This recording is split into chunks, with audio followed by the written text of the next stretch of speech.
Okay, ang ating pong message today is called Planning Your Future. Ayan. So, as we start this 2025, ano-ano na po ba ang mga plano ninyo? Ano na ba ang plano mo ngayong 2025? Kasi meron talagang mga tao na they don't make plans, pero naniniwala ako marami pa rin mga tao na they make plans. Diba? Kasi alam nyo, sabi nila, proper planning leads to success.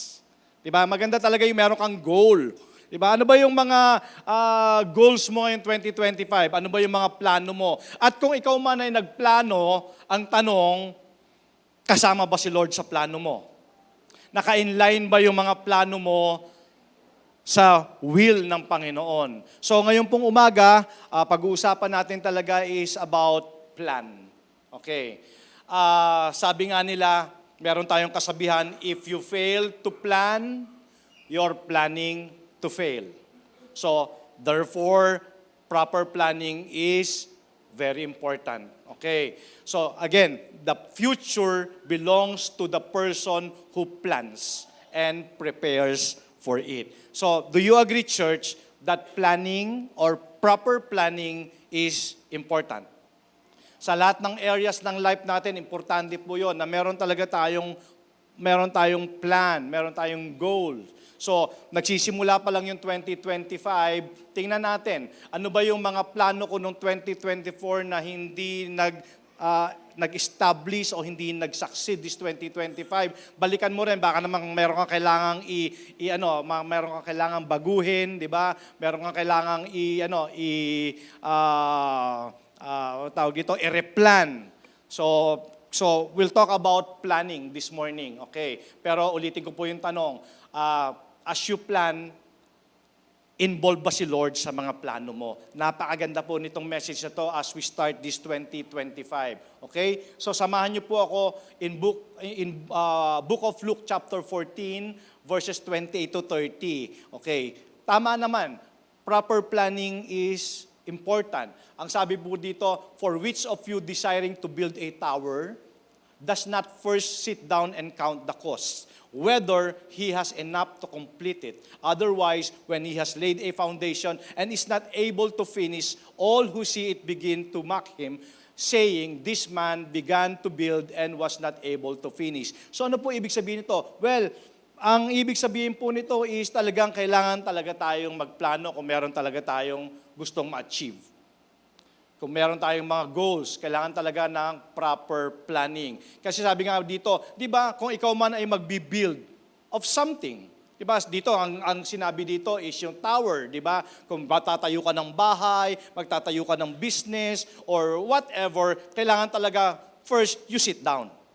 Okay, you sit down and you plan. You count the cost. Magtatayo ka ng bahay, syempre, kasya ba tong budget ko na to? Kasi sabi dito, kasi baka mamaya na-lay mo na yung foundation, tapos hindi ka nakapagplano, kinulang pala yung budget, hindi nga naman matatapos yung project mo. Tama? So talagang proper planning is very important. Otherwise, syempre, pagtatawanan tayo. Kumbaga parang sinimulan natin na hindi natin natapos. So marami palang mga bagay sa buhay natin, kaya natin hindi natatapos, ang kulang is proper planning. Do you agree? Kasi kung babalikan natin, 2024, hindi ko naman talaga pinlano eh. Kaya tuloy, hindi rin talaga siya nag-succeed. Okay. Now, again, going back to the scripture sa Bible, alam naman natin meron naman talaga tayong model eh. Because our God is a master planner. Okay. Kaya nga, di ba yung Jeremiah 29:11, favorite ng marami to. Sino dito nakakalam nitong Jeremiah 29:11? For I know the plans. Diba? Even ang ating pong Panginoon talaga nagplano at maganda yung plano niya. Kaya nga sabi ko, diba, sino naniniwala sa inyo na ang plano ng Diyos ay mas maganda kaysa sa plano mo? Amen. Mas maganda talaga ang plano ng Panginoon. Sabi niya, for I know the plans I have for you, declares the Lord. Plans to prosper you and not to harm you, plans to give you hope and a future. Kaya nga po tanong ko sa inyo kanina, yung bang mga plano mo naka-inline ba yan sa plano ng Lord? Di ba? So, ibig sabihin, plano naman talaga ng Panginoon na pagpalain tayo. Diba? Plano talaga ng Panginoon na yung future talaga natin mabigyan tayo ng bright future. Diba? Of course, the context is yung future natin na kasama natin siya in heaven. Okay? So, our God is a master planner. So kung ang Diyos ay nagplano, dapat ganun din po tayo. Marunong din tayo magplano. Okay. So, ang ating sermon text ngayong umaga ay makikita po natin in Book of Proverbs, chapter 20, verse 18, the wisdom book ng Old Testament. Okay. Ito po ay nakuha ko in other version, in GNT version. Sabi dito, don't go charging into a battle without a plan. Okay. So, kung ito po ay i-magnify mo. Okay, kasi sa Tagalog sabi dito, every time na ikaw ay pupunta sa digmaan o makikipaglaban, dapat planuhin mong mabuti. So, there is really a battle going on sa buhay natin sa araw-araw. Okay, whether you like it or not, whether you know it or not, we are at war. Diba? Sabi nga, spiritually, in book of Ephesians chapter 6, talaga makikita natin, we are at war. Meron talaga tayong battle sa araw-araw ng buhay natin. Pero gawin natin practical. Okay. Gawin natin practical itong passage na to. Sabi dito, don't go charging into battle without plan. So, ibig sabihin nito mga kapatid, in order to step into God's destiny for your life. Ano yung Jeremiah 29:11? Yun yung God's plan eh. Yun yung destiny ng gusto ng Lord para sa atin. Okay, for I know the plans to prosper you, never to harm you, to give you peace and bright future. Yun ang plano ng Panginoon sa atin. So in order for us to step into God's destiny, the Bible says you must make a plan. Now, before we continue, church, do you agree na kailangan talaga ng proper planning? Okay, so 2025, as we start this year, talagang pag-isipan nating mabuti. Talagang meron ba akong goal, meron ba akong plano, at ang plano ko ba, kasama ba si Lord sa mga plans ko? Ayan, kasi maniwala po kayo sa akin. Even, sabi ko sa inyo before, kaya maraming mga New Year's resolutions na hindi nagpo-prosper, na hindi nagiging successful, kasi wala naman doon sa mga resolution marahil na spiritual eh. Kagaya nga nung kahapon, yung incubations, actually, yung devotion namin ng music ministry. Totoo nga naman, pagka may resolution ka ng 2025, gusto mong pumayat, nasan si Lord? Sino dito yung hindi nagplanong pumayat ngayong 2025? Di ba? Minsan, number 1 pa nga sa mga list yan, magda-diet na ako. Magda-diet na ako, pero habang kumakain ka pa lang, pinaplano mo na kung anong kakainin mo susunod. Pero, church, there's nothing wrong. There's nothing wrong with those resolutions. Nga lang sabi ko nga, di ba, bakit hindi mo subukan this 2025 na gawa ka ng mga resolutions na merong spiritual. Di ba? This year, talagang yung devotion ko talagang gagawin ko na talaga siya religiously. Yan, di ba? Yung prayer life ko, kailangan mag-increase. A-attend na ako ng prayer gathering ng church. Di ba? Magjo-join na ako ng cell group. Di ba? Anything you do, anything you plan according to His will, i-bless ng Lord eh. Pwede ba niyang hindi bless yun kung yun po ay naka-inline sa will at plano ng Panginoon? So, dito sa binasa natin in Book of Proverbs, chapter 20, verse 18, sabi dito sa Tagalog, wag kang pupunta sa anumang laban o digmaan na hindi ka nagplano.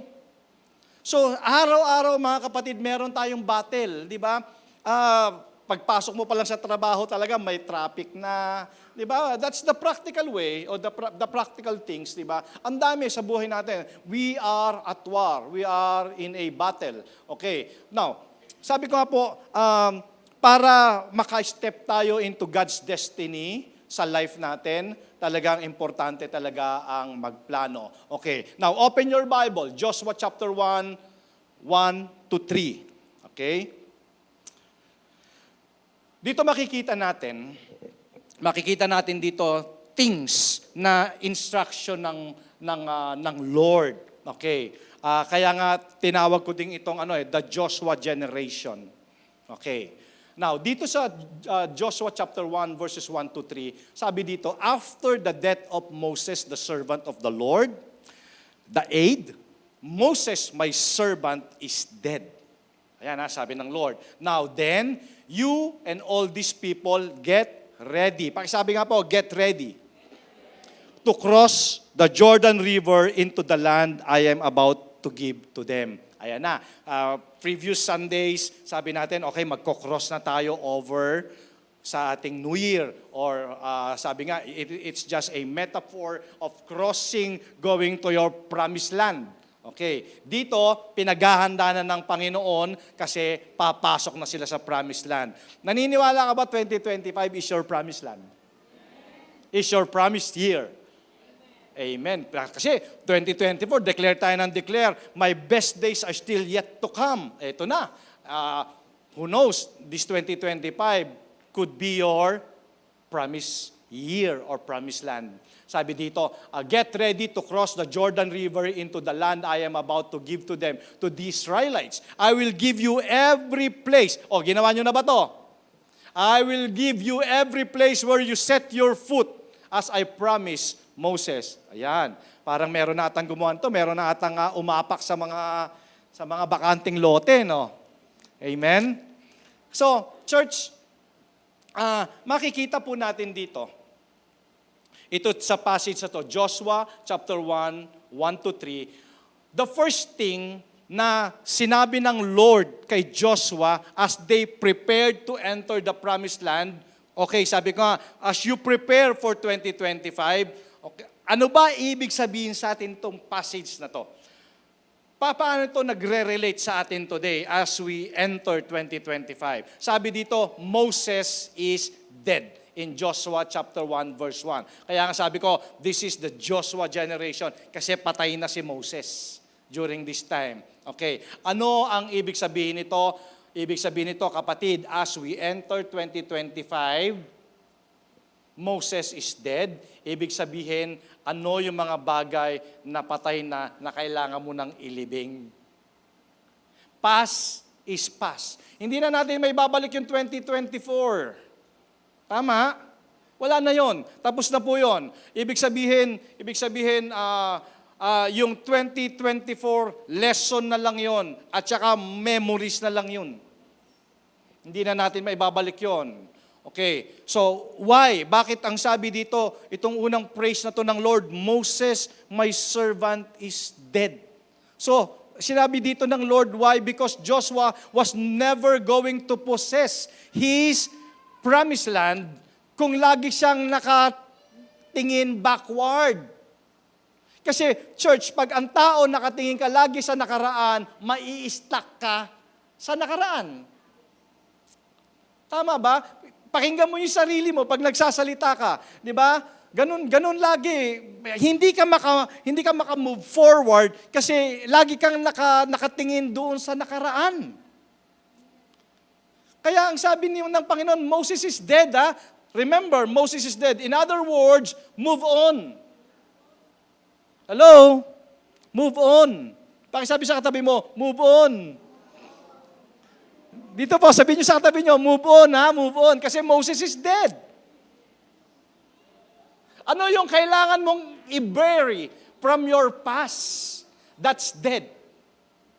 Kaya dapat ilibing na natin yung patay na yun eh. Ibig sabihin, nakaraan na yun. Hindi na natin maibabalik yun. Maniwala po kayo. Hindi nyo na maibabalik yung 2024, even the yesteryears. Tapos na po yun. You cannot get on with your destiny if you're always looking backward. Okay? Okay, bigyan natin ng konting illustration. And let me use this passage para sa ating illustrations. Very familiar scripture, Philippians chapter 3, 13 and 14. Makakakita tayo dito ng 3 pieces of advice. Kasi sabi natin, you cannot get on with your destiny. Ano destiny mo? Jeremiah 29:11. Amen. But you cannot get on with that destiny if you're always looking backward. At ikaw mismo, alam mo sa sarili mo yon. Kaya hindi ka makamove on kasi lagi kang nandoon sa nakaraan. Kasi Yung 2024 kasi ganito, ganito. Nung 20, di ba, tapos na po. Sabi nga, water under the bridge, dumaan na yun. So, Philippians chapter 3, 13 to 14, sabi dito, Brethren, I do not count myself to have apprehended. But one thing I do, pakisabi nga po, one thing I do, forgetting those things which are behind and reaching forward to those things which are ahead. I press toward the goal for the prize of the upward call of God in Christ Jesus. Sabi sa Tagalog, mga kapatid, hindi ko pa inaaaring inabot ko o datapwat, isang bagay lang ang ginagawa ko. Now, take note of that phrase, one thing I do. Na nililimot ang mga bagay na nasa likuran at tinutungo ang mga bagay na hinaharap. So ano ibig sabihin nito, church? Pag sinabi ditong one thing I do, ibig sabihin nito, hindi ka makakapunta sa next kung hindi mo gagawin yung simula. One thing I do. Kaya naman 3 pieces of advice in this passage. So one thing I do, forgetting the things which are behind. Yun, grabe. So it is important to understand, nung sinulat ito ni Apostle Paul, okay, he talks about forgetting the past. Pero totoo nga ba, para doon sa mga bago dito, totoo nga ba talaga na makakalimutan mo yung nakaraan? Aba, hindi. Hindi, no? Naalala mo pa nga yung mga offenses 10 years ago. Naalala mo pa yung mga pains 20 years ago. Nung bata ka, naalala mo pa. So, really, di ba? Ano ba ito sinasabi ni Paul na forgetting the past? Well, nung sinasabi niya dito, number 1, na forgetting the things which are behind. Ang ibig sabihin niya dito is, he's not referring to erasing the past. Hindi mo mabubura yung nakaraan. I believe, ang sinasabi dito ni Apostle Paul, that we are to forget the past in the sense that we do not allow our past, hindi natin nahayaan yung ating past failures, yung ating past hurts, frustration, disappointments, discouragement to keep us from moving forward. Nagets nyo?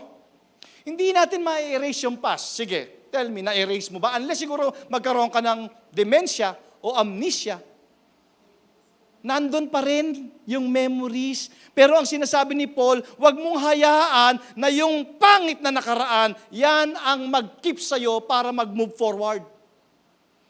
Kasi may mga tao na hindi na sila nag-move forward, nag-self-pity na lang.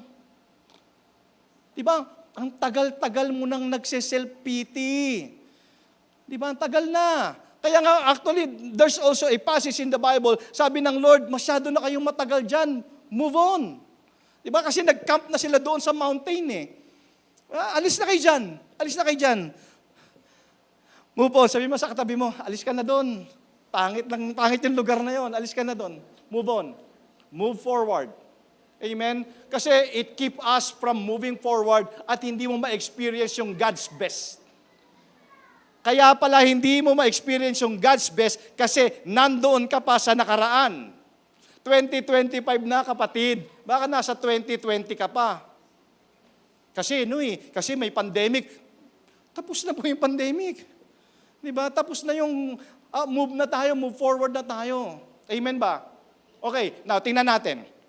Bakit importante to forget those things that are behind? Bakit? Bakit importante? Number 1, syempre, looking back encourages the possibility of going back. Pag lagi kang nakatingin sa nakaraan, ang tendency nito, babalikan mo yung nakaraan mo. Tama? Sino dito yung namimiss niya yung dati niyang buhay? Kagaya ng mga Israelites, di ba? Gusto nilang bumalik sa Egypt, pinalaya na nga sila ng Panginoon. What the Egypt represents? It represents slavery. Di ba? Slavery. Pero sila, nung nandun na sa labas dahil kumakain na lang sila ng mana, di ba?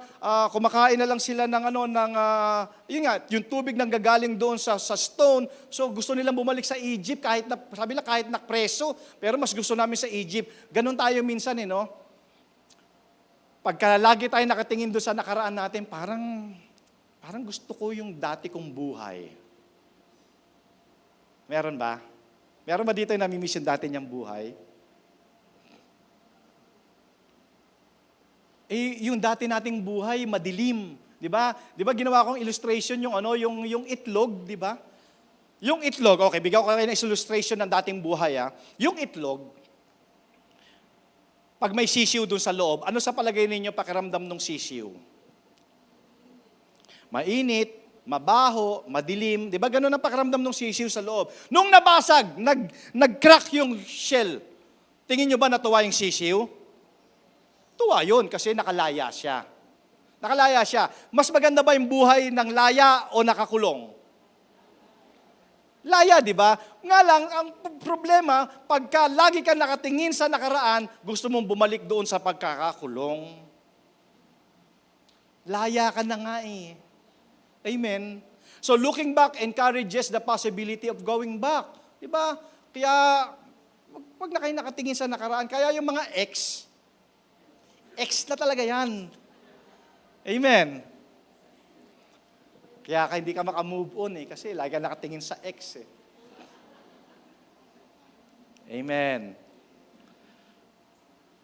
Isaiah 43:18-19, do not remember the former things. See, ano yung ginagawa ng Bible sa atin? Ano yung laging paalala sa atin? Do not remember the former things or ponder the things of the past. Listen carefully, listen carefully, listen carefully. I am about to do a new thing. Now it will spring forth. Will you not be aware of it?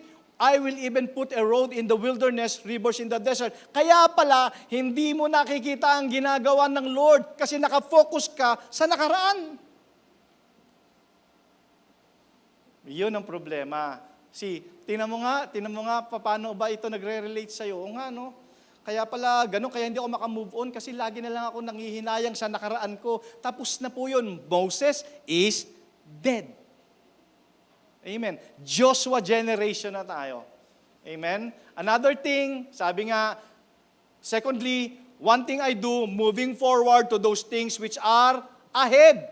Kanina sabi, forgetting what is behind, forgetting what is behind, kalimutan na nakaraan. Ngayon naman, ang one thing I do, moving forward naman to those things which are ahead.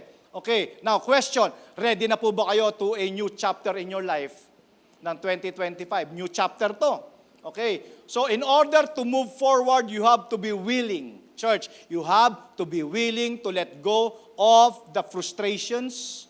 Yan. Sino ba hindi nakaranas ng frustrations nung nakaraan? 'Di ba?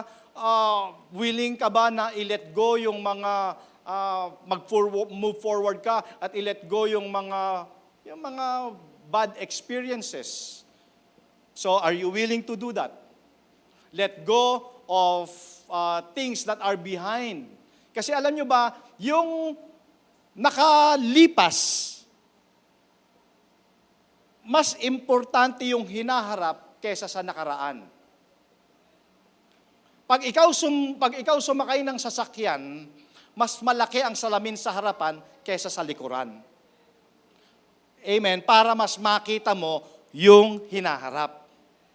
Kasi tapos na yun, yung likod, tapos na yun. Moses is dead. Okay? So, kaya it's important, mga kapatid, to move forward to things which are ahead. Kaya nga tanong ko sa inyo, di ba? Ano yung nilulook forward mo ahead ngayong 2025?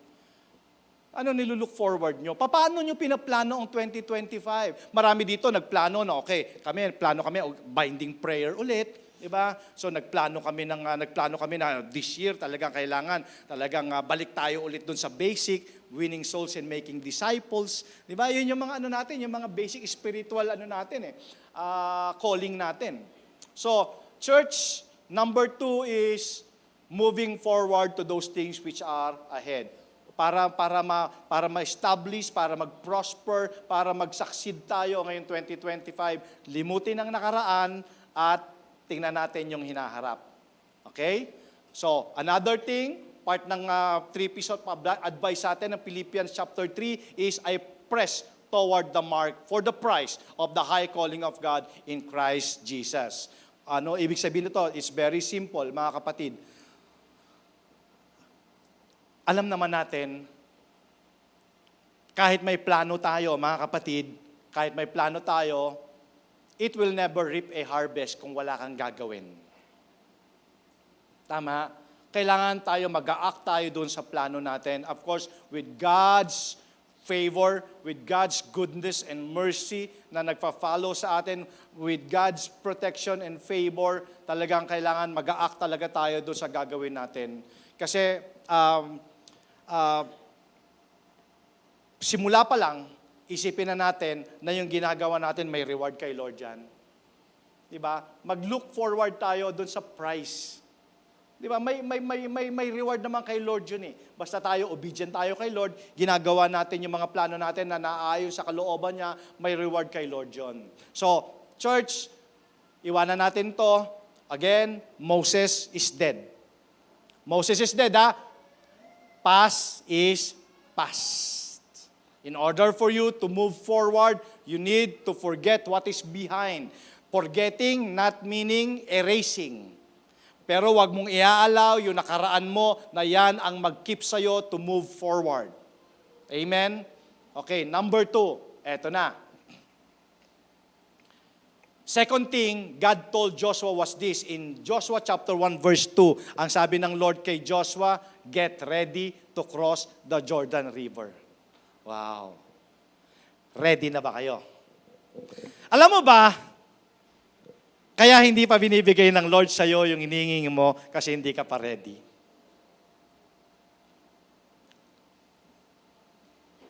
Ready ka na ba? Tanong mo yung katabi mo, ready ka na ba?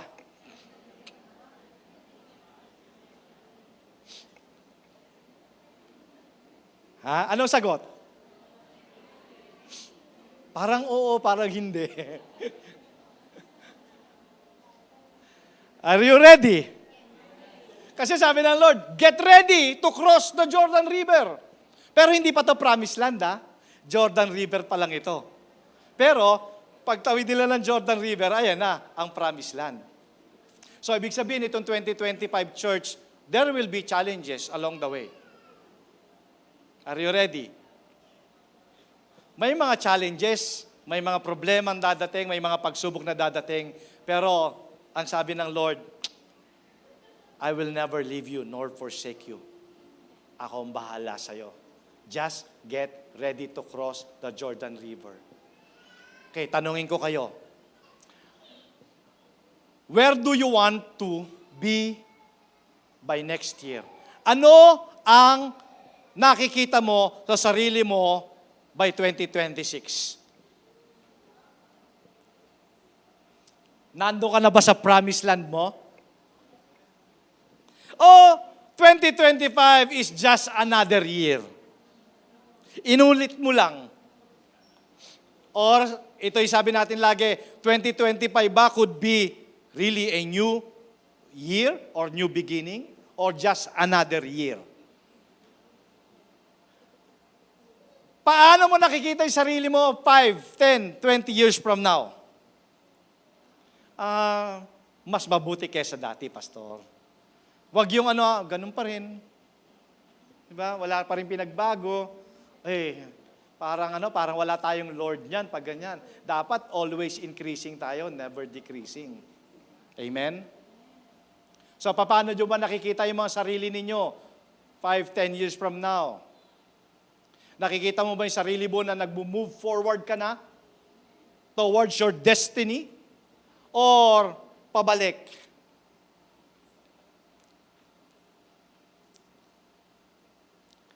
Church, gusto ko po maintindihan ninyo that you are responsible for your future. Napakahalaga ng mga decisions, napakahalaga ng mga choices na ginagawa natin sa araw-araw ng buhay natin. We are responsible to our future. Don't you know that your decision determines your destiny? Kaya kailangan talaga natin ng wisdom sa lahat ng mga desisyon natin. You are who you are. Church, you are who you are right now kung ano yung choice na ginawa mo yesterday. Kung ano yung desisyon na ginawa mo yesterday. Kaya, number 2, huwag kang maghanap ng i-blame. Tama? Kasi alam mo, kaya isa sa mga dahilan kaya hindi ka makamove forward because naghahanap ka ng i-blame. Pero ang buong katotohanan naman, ikaw din naman talaga yung may kagagawan. Kaya stop making excuses. Move forward. Amen? And ano ba ang gusto mong makita sa'yo ng tao by next year? Gusto mo ba makita ka ng mga tao next year that you are successful?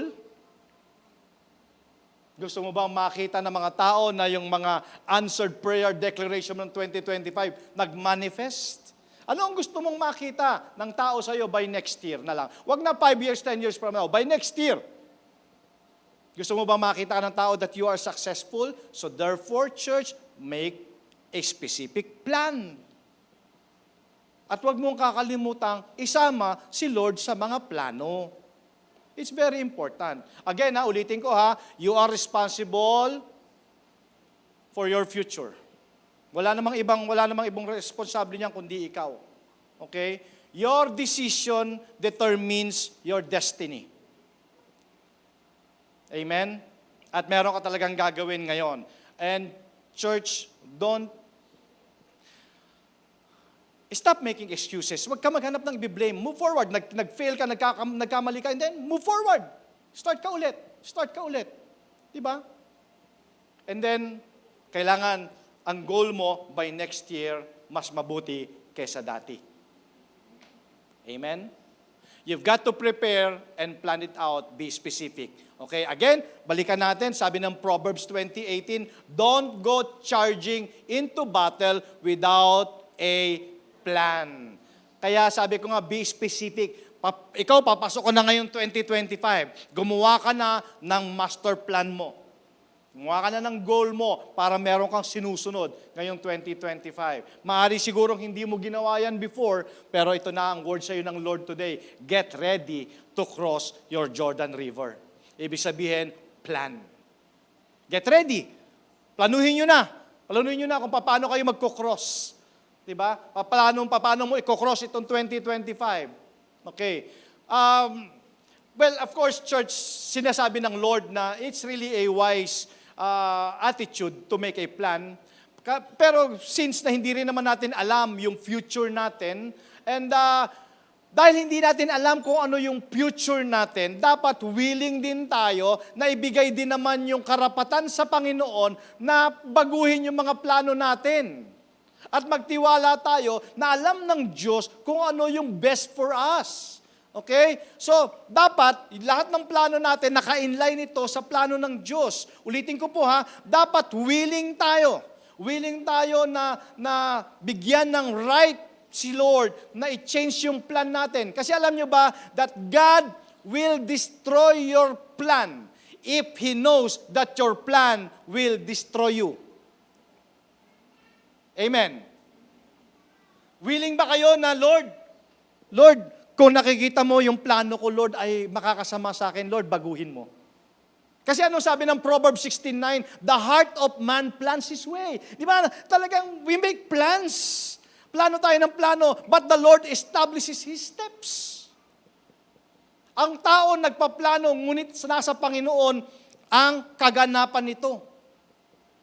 So, willing ba kayo? Because really, God will destroy your plans if He knows that your plans will destroy you. Marami kasi tayong mga plano na alam ng Diyos na makakasama sa atin. Di ba? So, willing ba kayo na ganon? Lord, sige, baguhin mo yung plano ko kung makakasama sa akin ito. So, ano ibig sabihin sa atin ito, mga kapatid? Itong Proverbs 16:9, this verse highlights the contrast. Diba? Yung kaibahan between human plans and God's plan.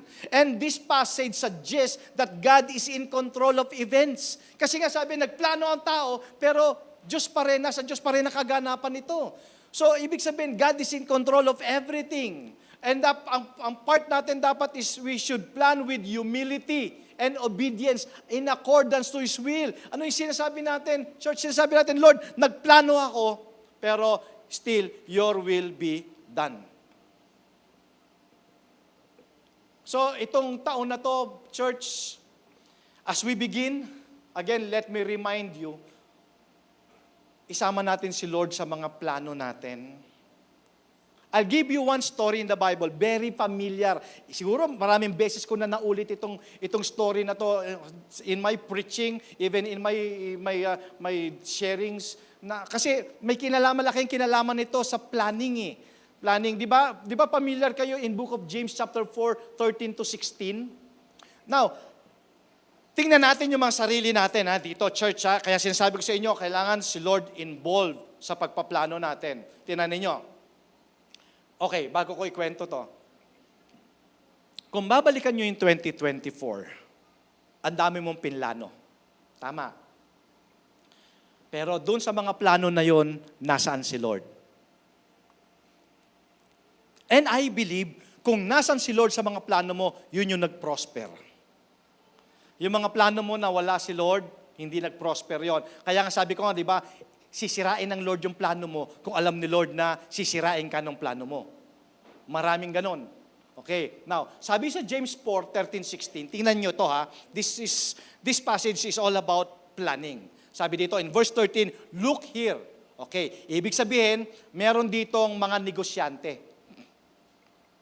May negosyante dito nag-meeting. Okay, nag-meeting sila. Okay, nag-usap-usap sila. Sabi nila, okay, tingnan nyo ha, sabi ganon. Sabi dito, look here, you who say today or tomorrow we are going to a certain town and will stay there a year. We will do business there make a profit. Verse 14, how do you know what your life will be like tomorrow? Sino nga ba nakakaalam sa ating buhay pa tayo bukas? Okay, wala naman. Diba? Now, your life is like the morning fog. Alam mo yung morning fog, subukan mo, sa salamin, hingahan mo, ganun lang daw ang buhay. Diba? Parang mist lang.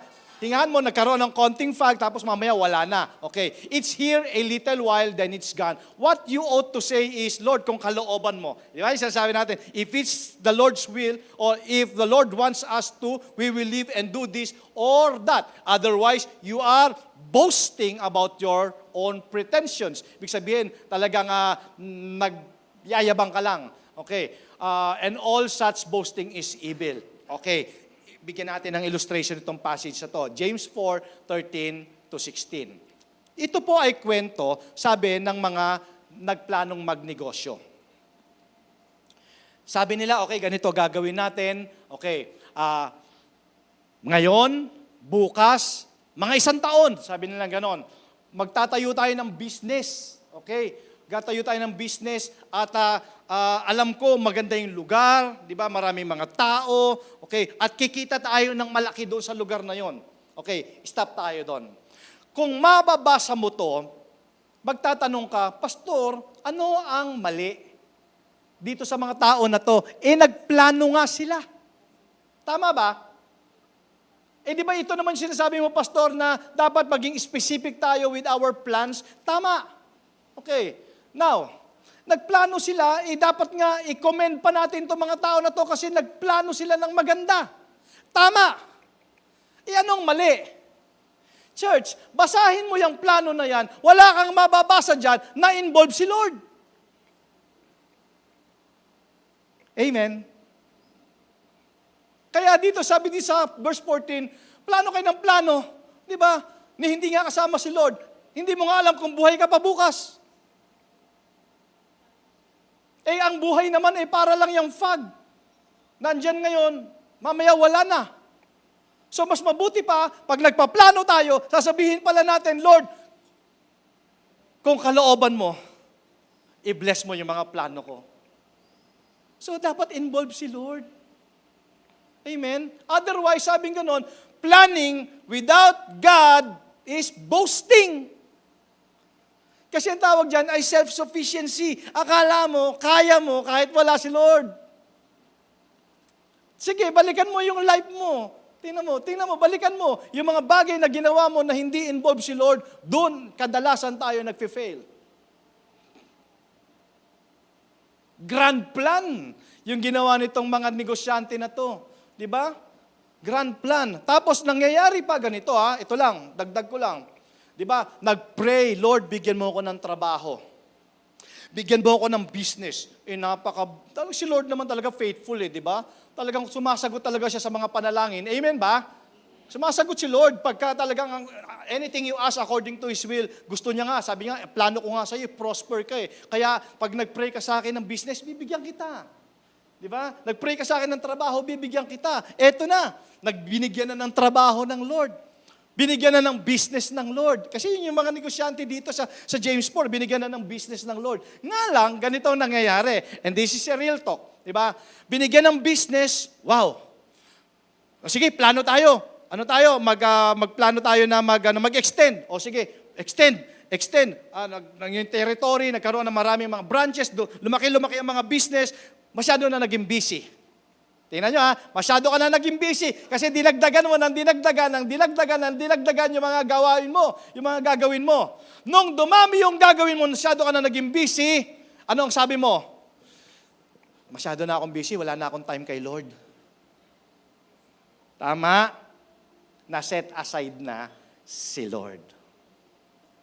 Saka na si Lord, total, naiintindihan naman niya ako. Kaya niya nga binigay sa akin yung business, itong trabaho na to. Di ba? Naalala mo ba nung nagpe-pray ka ng trabaho? Di ba? Nangangako ka pa, Lord, pag nagkatrabaho ako, Lord. Di ba? Lagi mo na ako makikita dito ng linggo sa church. Nung nagkatrabaho, sabi nung amo, ang trabaho mo, linggo lang. Wala na si Lord. Na-set aside si Lord. Well, pero kidding aside, di ba? Pero nasan si Lord sa mga plano ninyo? Kasama ba siya? In James chapter 14, 13-16, napakaganda ng plano, pero hindi mo mababasa na kasama si Lord. Church, ulitin ko po, good plans never succeed unless God is involved. Paano ko gagawin, pastor?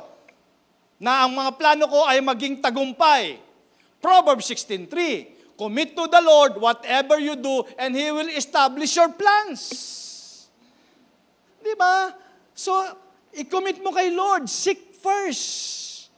Di ba?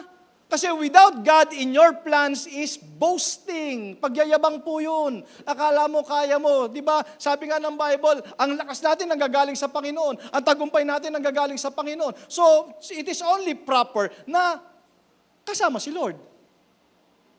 Sige, church, reflection time. Balikan mo, ano yung mga ginawa mo last year na hindi kasama si Lord? Tingnan mo, fail.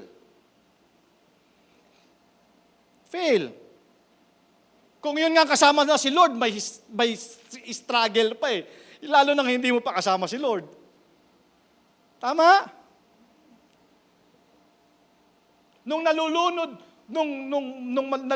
yung mga disciples doon sa gitna ng Red Sea, tama ba? Sea of Galilee. Okay. Pero kasama nila si Jesus doon sa bangka. Ikaw, ano gusto mo? Harapin mo ngayong 2025 na kasama si Lord sa boat o hindi kasama si Lord sa boat? Kasi makikita mo dito, boat, kasama na nila si Jesus, nag-struggle pa sila. Kumusta ang buhay kung may mga struggles tas hindi mo pa kasama si Lord? Ay, ang hirap nun. Amen? Ang hirap nun. Kaya paano? So how you do that, church? Proverbs 16:3, commit to the Lord whatever you do. Whatever you do. And He will establish your plans. It is not you who will establish. Hindi po si pastor ang mag-i-establish. It is God who will establish your plans. Amen. May natututunan po ba tayo so far? So therefore, church, it is only proper na pag nagplano tayo at nagpray tayo, sabi mo, Lord, ito talaga yung best plan na alam ko. Pero Lord, sinusurrender ko sa iyo yung mga plano ko. And Lord, binibigyan din kita ng karapatan na Lord, na baguhin yung plano ko kung alam mo makakasama sa akin yan. Kasi anong sabi kanina ng Bible, talagang Proverbs 16:9, di ba? Talagang we make plans. Pero si Lord pa rin talaga mag-i-establish ng plano natin. Ang dami nating mga plano. Di ba? Minsan nga, puro na lang tayo plano. No, wala nang gawa. Puro plano. Sino dito yung ganon? Ang dami mong plano pero wala kang nagawa. Sabi mo nga sa katabi mo, ikaw ba yon? Tama, di ba? Ang dami nating pinlano. Pero Lord, Sinosurrender ko sa iyo yung mga plano ko, Lord. Pwede mo siyang baguhin, pwede mo siyang sirain kung alam mong masisira ako dyan sa plano na yan. Because you knows best and you knows my future. Okay? Amen ba yon? Amen. So, marami mga tao nagplano. Alam ko, kayo, nagplano din kayo. Paggising nyo pa lang sa umaga, nagplano na kayo. Anong isusuot ko? Anong gagawin ko ngayong maghapon? Saan ako pupunta? Nagpaplano ka eh. Lahat yan, church, kaya hindi mo, talagang we make plans. People make plans, di ba? Now, this 2025, let's start with God. With God. Ibig sabihin, kasama, involved si Lord sa mga plano natin.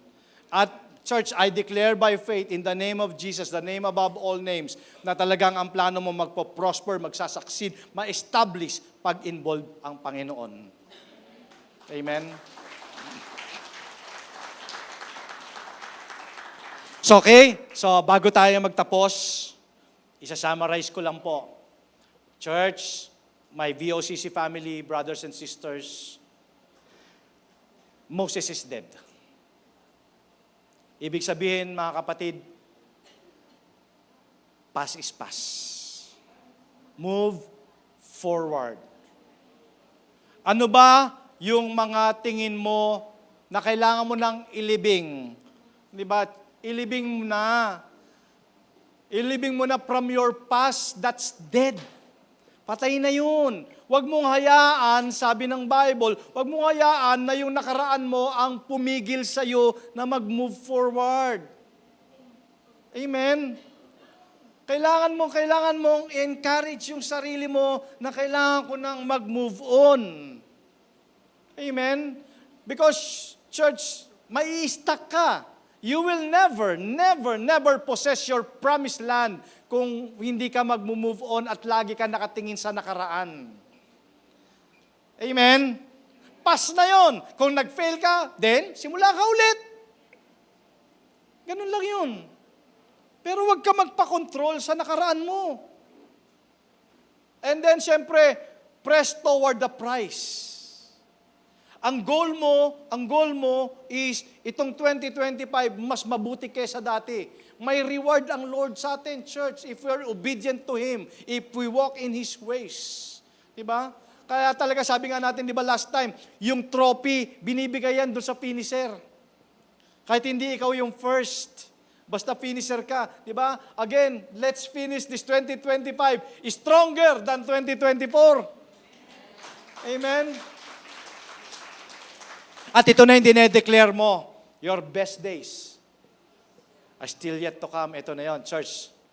Get ready to cross your Jordan River. Wow! Ready na ba kayo? Ready na kayo? Amen? Huwag mong kakalimutan na isama si Lord sa mga plano mo. Sabi ng Proverbs 16:3, commit to the Lord whatever you do. Kahit ano pang ginagawa mo, pagtiwala mo sa Panginoon. Lahat ng mga plano mo, Lord, ito na yung plan na alam ko, pero mas maganda yung plano mo. Di ba? Your will be done, even sa mga plano ko, Panginoon. Pinagkakatiwala ko sa iyo, Panginoon, kasi mas alam mo yung future ko at saka mas maganda yung plano mo sa akin. Kasi naniniwala ako, church, success is guaranteed if God is involved. Amen? Okay, para po sa ating last verse this morning, Proverbs 20:18 ulit. Don't go charging into battle without plan, para hindi ka nangangapa sa dilim. Ngayon 2025, pag uwi po ninyo, okay, gawa ka na ng plano ngayon 2025. And then, isama mo kaya sa plano mo kasi plano namin talaga ngayon 2025, talagang again, sabi ng Bible, when there are 2 or 3 who gathers in my name, when there are 2 who, sabi, who unite, sabi ng Bible, kung sino man daw ang magkakaisa at mananalangin, hihingi sa Kanya. Di ba? Ipagkakaloob niya. So, importante, sama nyo, binding prayer ngayon 2025. Maghanap ka ng ka-prayer partner mo. Because prayer is important. So, church, don't go charging into battle without plan. Ibig sabihin, there is a battle. Araw-araw, pagising mo bukas, may battle. You are at war. Sabi ng Bible, kung ang buhay talaga ay punong-puno ng mga challenges, kailangan planuhin mo. At kailangan pag pinlano mo, kasama si Lord. May natutunan po ba tayo? So magpaplano na ba tayo? Isasama ba natin si Lord sa plano natin? Amen. Tayo po tayo lahat.